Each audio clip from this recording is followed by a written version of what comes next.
un centre social, donc un espace solidaire à Cherbourg-Octeville, vit au travers d'un projet, est porté par un projet. Nous, il se déroule sur 4 ans, donc là, il fallait renouveler le projet pour les 4 prochaines années.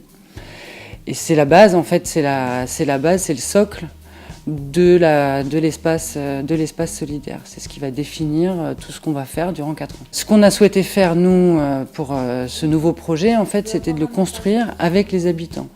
Parce qu'on doit répondre, en fait, au niveau du centre social, c'est de répondre aux besoins.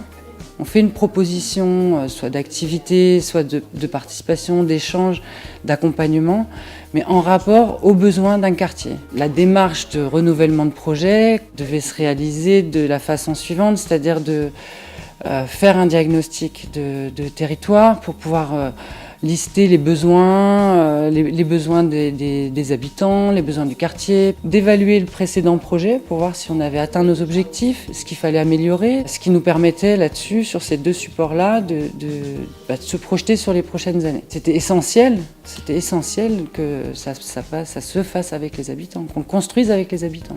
Ouais. Utiliser, c'est bien, mais participer, je trouvais que c'était mieux.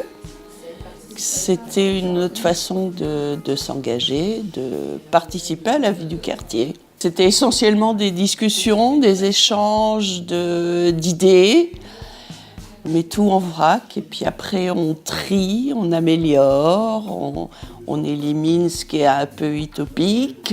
Mon optique, justement, c'était que cette maison de quartier devienne encore plus vivante. Et justement, à l'occasion du diagnostic qu'on avait établi, on a pu voir qu'il y avait des points qui étaient plus ou moins acquis, d'autres pas du tout. Et ça nous a permis, justement, en rencontrant les partenaires et surtout les élus, parce qu'on les voit souvent de loin. Et là, quand on les invitait, ils sont venus à notre contact.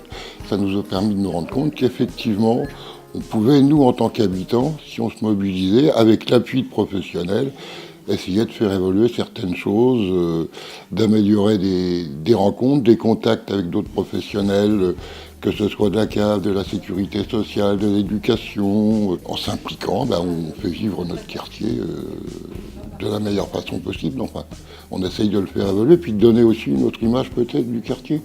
Comme quoi on ne fait pas qu'habiter, on participe aussi au mieux vivre ensemble, dirons-nous. À bientôt sur tvie.tv.